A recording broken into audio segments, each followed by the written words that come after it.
Assalamualaikum, salam sejahtera, kembali lagi kepada channel Cikgu Hashim. Baiklah, kali ini Cikgu akan berkongsi tajuk yang ke-6 untuk fizik tingkatan 5 iaitu fizik nuklear. Okey, baiklah. Kita lihat dulu subtopik dia ada dua sahaja. Yang pertama, reputan radioaktif dan juga tenaga nuklear, insyaAllah. Kita akan tengok dulu reputan radioaktif 6.1. Istilah radioaktif ataupun keradioaktifan ni kamu pernah dengar dalam subjek sains, okay? Masa menengah rendah dulu. Keyword dia dekat sini adalah perkataan reputan. Proses reputan kat sini dia tak sama dengan reputan untuk haiwan ataupun tumbuhan yang mati.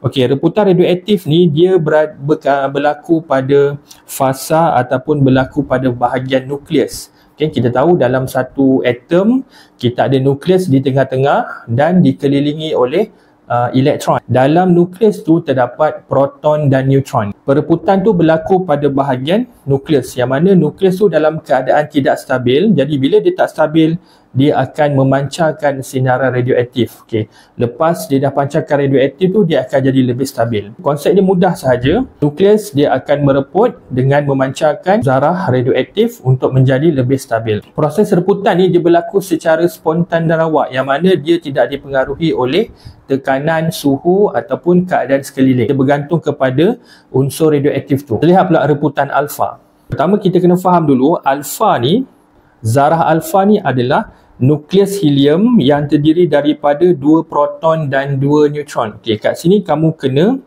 betul-betul clear dan jelas. Zarah alfa ni dia bukanlah gas helium ataupun bukanlah helium, dia adalah nukleus helium.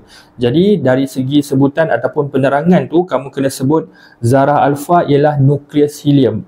Kalau kamu kata zarah alfa ialah gas helium, salah, ataupun zarah alfa ialah helium pun salah.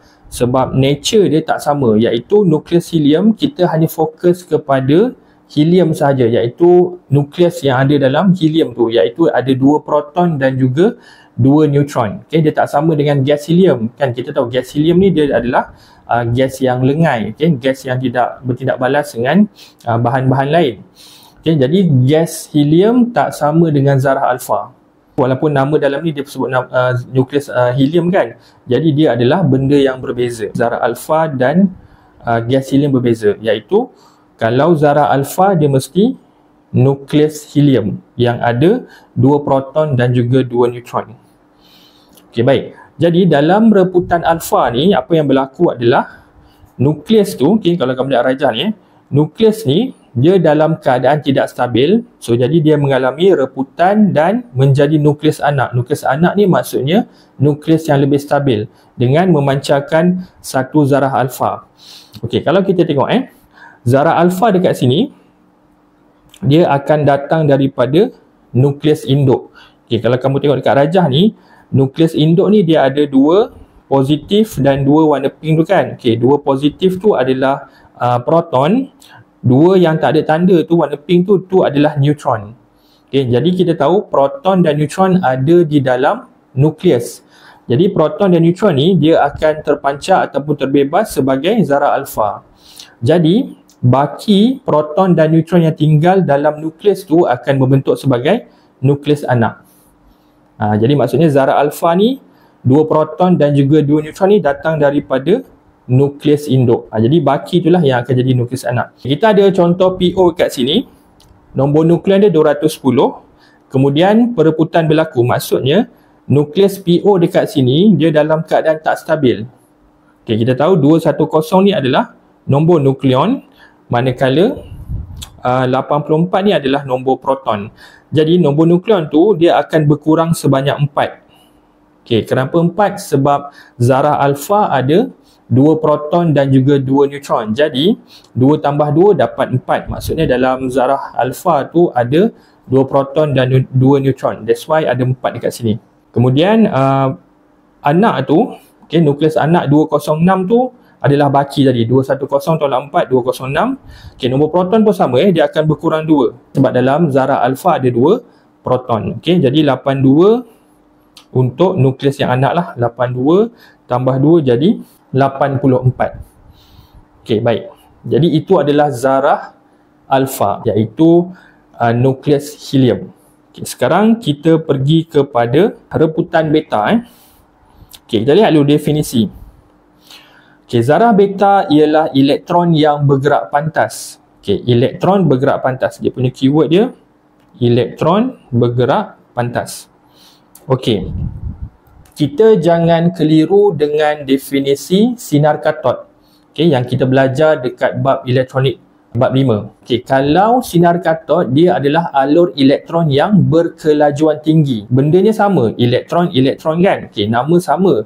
Cumanya zarah beta tidak sama dengan sinar katod. Sebab sinar katod tu alur elektron, dia bergerak daripada katod. Maksudnya elektron tu keluar daripada katod. Tetapi dekat sini zarah beta ni dia keluar daripada bahan radioaktif. Okey, dia bukannya keluar daripada katod. Okay, jadi sebab tu zarah beta tak sama dengan sinar katod. Walaupun definisi dia menggunakan ayat ataupun istilah elektron juga. Okey, jelas kat situ. Okey, macam mana beta ni terhasil ataupun terpancar daripada radioaktif? Okey, kita lihat. Dalam rebutan beta, okay, sebiji neutron dalam nukleus yang tidak stabil terurai kepada satu proton dan satu elektron. Okay, dia macam ni. Kita tengok gambar rajah senang. Okay, kita lihat dekat sini, reputan beta.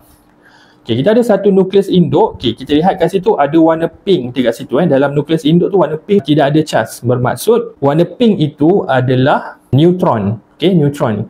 Kita tahu neutron dia tak ada charge dan dia berada dalam nukleus. Jadi neutron ni dia akan terurai. Okay, decompose, terurai ataupun terpecah menjadi satu proton dan satu elektron. Maksudnya elektron tu yang tak ada charge, dia akan terurai jadi satu proton dan satu elektron. Jadi proton yang terhasil tu akan kekal tinggal dalam nukleus tu, manakala elektron yang terurai tadi tu dia akan keluar sebagai zarah beta. Yang inilah zarah beta. Maksudnya elektron ni dia hasil daripada penguraian neutron. Jadi neutron terurai jadi proton dan elektron. Proton kekal dalam nukleus, manakala elektron akan terpancar sebagai zarah beta. Jadi sebab tu zarah beta tak sama dengan sinar katod. Walaupun definisinya perkataan yang dipakai sama, iaitu elektron. Okey, baik. Kita lihat contoh rebutan beta. Dekat sini kita ada Na2411. Maksudnya natrium ni 24 nombor nukleon, 11 nombor proton. Okey, jadi nukleus natrium ni dia dalam keadaan tidak stabil. So jadi dia akan mengalami reputan. Okey, iaitu dia akan memancarkan satu zarah beta. Jadi maksudnya zarah beta ni dia berasal daripada neutron yang berada dalam nukleus natrium ni. Okey, jadi neutron tu dia akan terurai jadi proton dan elektron. Jadi elektron akan keluar sebagai zarah beta. Maksudnya proton yang terbentuk tu dia akan kekal dalam nukleus tu, menyebabkan bilangan proton daripada 11 sekarang dah jadi 12, dah tambah 1, iaitu datang daripada penguraian neutron tadi tu. Jadi bila kita tengok kat jadual berkala, nombor proton 12 adalah milik magnesium. Jadi natrium dia akan mereput, mengeluarkan zarah beta, dan hasil dia ataupun nukleus yang lebih stabil tu akan menjadi magnesium. Okey, baik. Itu adalah zarah beta. Okey, kita lihat yang terakhir, reputan gamma. Okey, dekat sini kita tengok kalau yang tadi alfa dan beta menggunakan perkataan zarah. Zarah alfa dan juga zarah beta.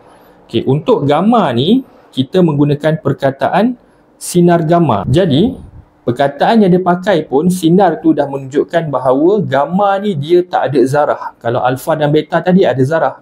Kalau alfa nukleus helium, kalau beta adalah elektron. Jadi gamma dia adalah sinar sebab dia dalam bentuk gelombang elektromagnet. Okay, kalau kamu ingat lagi spektrum elektromagnet kita belajar dalam tajuk gelombang tingkatan 4 tu.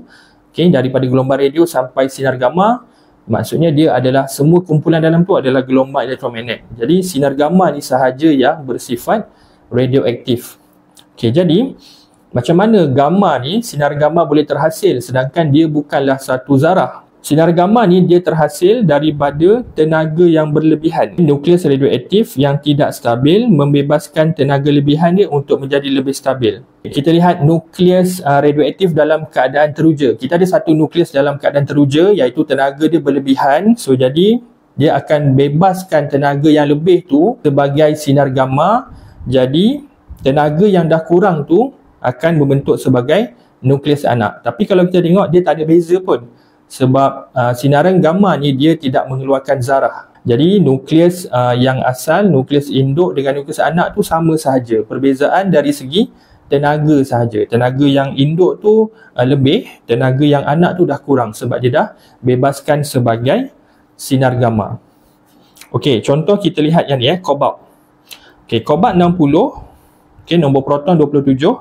Jadi dia akan memancarkan sinar gamma, okey, yang belah kanan ni simbol gamma, dan dia akan membentuk cobalt juga. Dia tak berubah. Cuma beza adalah tenaga sebelum ni, tenaga cobalt tu tinggi, selepas melepaskan sinar gamma, tenaga cobalt ni lebih rendah. Jadi itulah reputan alfa, beta dan gamma.